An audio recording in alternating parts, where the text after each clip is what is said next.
Morning guys, Jordan here with the Nutty Gnome Homestead.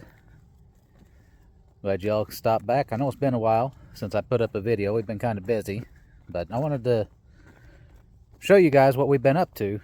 Besides doing construction on the house, we put a new roof on the house, putting new windows in the house and whatnot. We've been actually working in our garden trying to get everything prepared for the spring. I know we just hit first day of winter was yesterday. Spring seems like it's so far off, but what we do now makes a big difference for in the spring. So let me turn you guys around here and I'll show you what we've been up to. Okay, so as you guys can see here, we've been putting down wood chips in between our rows. We got cover crop on the rows that we didn't plant, and these are beets over there. These are turnips, and I got kale down yonder. So as you guys can see here, we got our 18-inch rows. They're raked up about 10 inches high right now, 12 inches high. And you guys see all this crumbly stuff on top. Well, I cleaned out a chicken coop. Actually, a friend helped me clean out a chicken coop. We come out here and we put about 250 pounds of chicken manure on each row. We layered it up about 4 inches thick. Decided we'll put it out here this spring, or this winter, and by spring, whenever we work it in, it'll be nice and broke down, and it's going to provide a nice NPK for our plants. You guys can see this right here. That's ash from our fireplace. Nothing goes to waste on this farm. See, there's more wood ash on top of the chicken manure. That's high in phosphorus, potassium, and manganese or magnesium.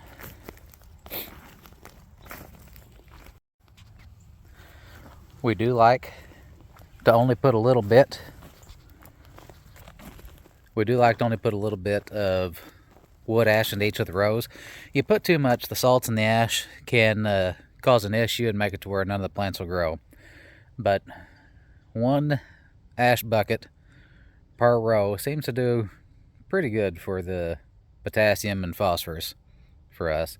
We do try to keep everything as natural as we can. This is all wood that was harvested right off of our homestead. A lot of our ash trees were killed by the emerald ash borer in the last 5 or 6 years. So unfortunately, we have an abundance of dead ash trees that we've been taking down strategically and using that for our firewood. So, but as we just go along these rows, sprinkle it on top, and that's where I stopped with the chicken manure. Sprinkle this ash on top, layer up the chicken manure, and then once I run out of that, I'll start loading these up with rabbit manure. I usually put about 2,000 pounds of manure on the gardens every year, sometimes a little more, just depending on how much I have. So on top of that, we've been continually harvesting our greens from our turnips to feed our animals. We'll eat the turnips, we'll eat the turnip greens, we'll eat the beets, we'll eat the beet greens, the kale, we use a lot of it in our soup. We do use some of it in our salad. Here, look at the height difference and all of that green roughage there from the turnips. So what we'll do is, we started here, we cut there recently, that's the next batch. We've already cut that row back there a couple of times. We just keep cutting the top third or whatnot out, and when we go feed our animals, that way so they've got fresh greens all winter long. It doesn't cost us a thing. The animals like it. We still got our nutrients out of it that we're wanting whenever we put it on our table. Now this has been hit with frost about 10 times now, so they're starting to look a little rough around the edges. But as you guys can see, these beets are just about perfect. When they start to split like that, they're starting to get a little big. Most of them here are about 2 to 3 inches in diameter. These turnips, cut the tops off, cut the bottom off, wash them, roast them in a little bit of garlic butter and fresh black pepper. They're pretty good. So, besides the garden, we've been working on our animals as well. Here, every 2.5 to 3 years, we like to bring in new blood for our chickens. Now, sometimes this means we buy chickens in, sometimes from a hatchery, sometimes from a local breeder, just depending on what we can find or what we're looking for. And then we will add that to our flock. We'll make sure that they get along well. We don't keep any aggressive animals here. We don't tolerate aggressiveness towards people or other animals.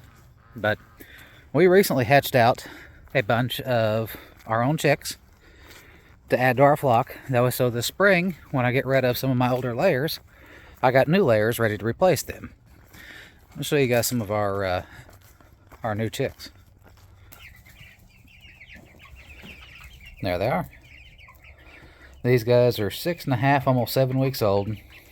They are a mix of Morans, and our rooster is he's a Red Ranger that we've kept.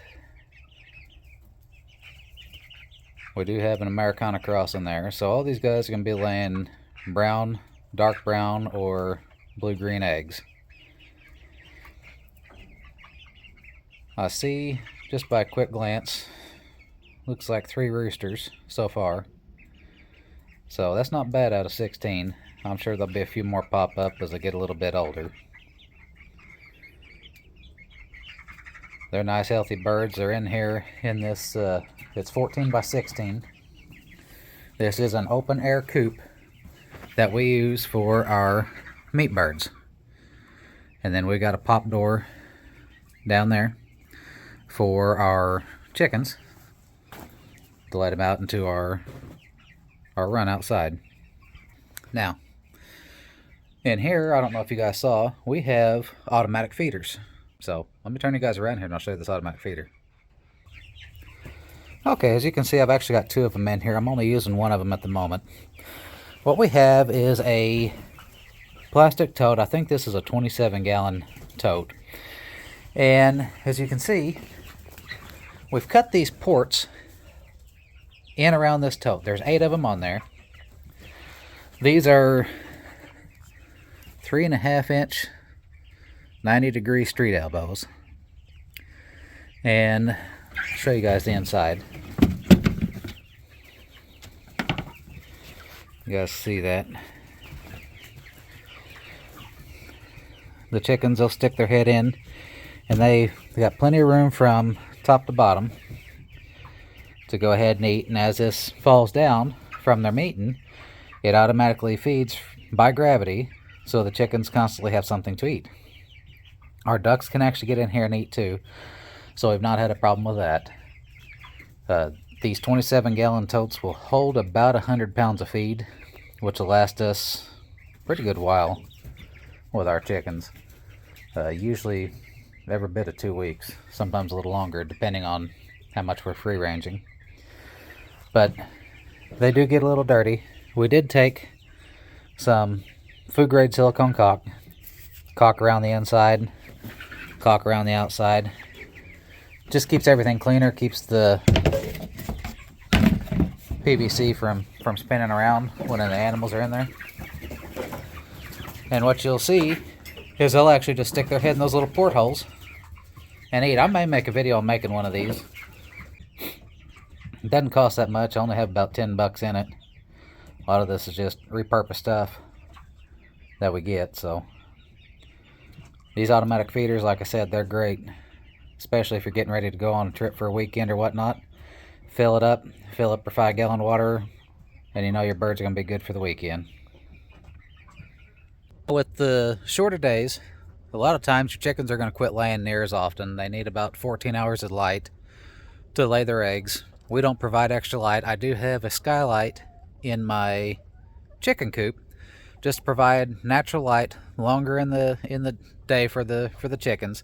It works good for us, but usually about this time of year, especially since we just hit the winter solstice, it's days are getting shorter. They need their 14 hours light. They don't have the light, they're not laying eggs. You go from 4 dozen eggs a day down to 2 dozen real quick, almost instantly. So one way you can help keep your chickens from laying is provide extra protein. We feed black oil sunflower seeds, about $15–18 a 50-pound bag at the local tractor store.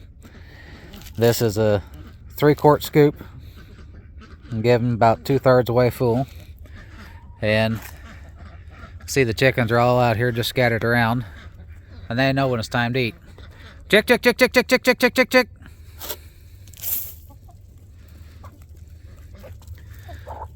Ducks come running, chickens come running. We've got our chickens trained to come when cold, which makes it a lot easier to put them up at night. That's something that we work with on the chicks from the day they're hatched. We get them socialized. It takes several weeks to do it. I'm not gonna tell you it's easy, but when you can get the chickens to come up and eat out of your hand, it makes putting them up a lot easier. And now for the favorite part of my day. I get to come out here and play with my bunnies.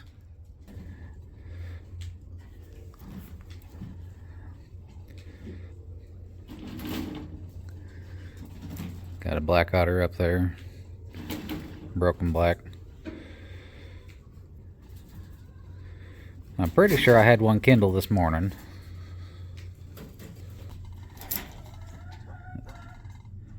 Nice little black otter over there. Blue. Another black otter.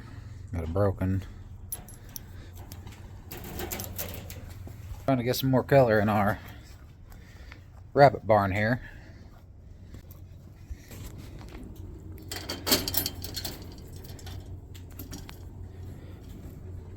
All kinds of bunnies. Guys, you want to talk about a good therapy animal help you relax? Get you a bunny. They're quiet. They're not as big as dogs. We do try to socialize all of our animals, our bunnies. My daughter holds these rabbits on a daily basis. I'm out here multiple times a day. So we do try to keep them all socialized, because the ones that don't end up getting sold off for breeders, we try to sell them as pets, and then we do process quite a few, as you have seen. So I hear you, Mama. See, there's a nest back there. She pulled fur last night.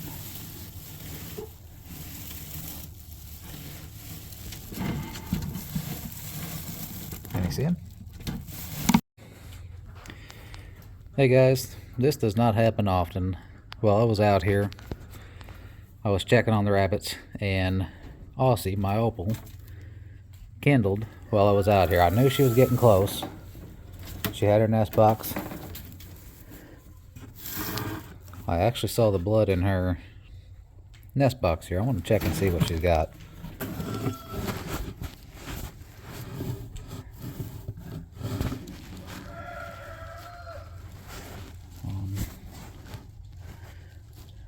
Two,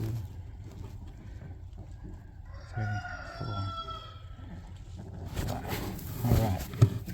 You hear her grunting at me over there? I don't know if she's done kindling or not. I'm going to go ahead and put this back.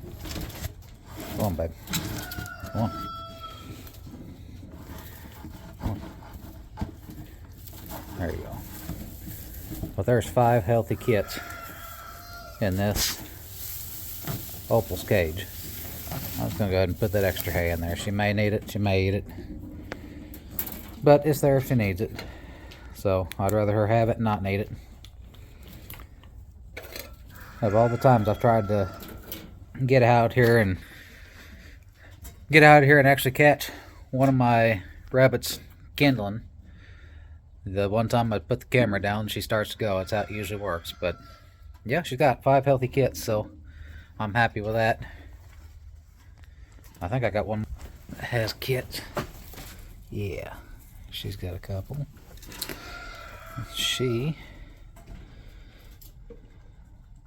My blue otter, she's in her nest box, so I imagine she'll be kindling anytime now. Alright guys, well I just wanted to give y'all an update on what's been going on here on the farm. Like I said, we've been kind of busy and I've not posted a video in a while. We put the new roof on the house, we put new windows in the house, we got chicks hatching, we got rabbits kindling. I mean, we're doing pretty good around here right now, so I want to try to give you guys an update on what we've been up to. So if you guys have any questions or comments, please feel free to let us know down below. And if I don't get to see y'all before then, y'all have a Merry Christmas.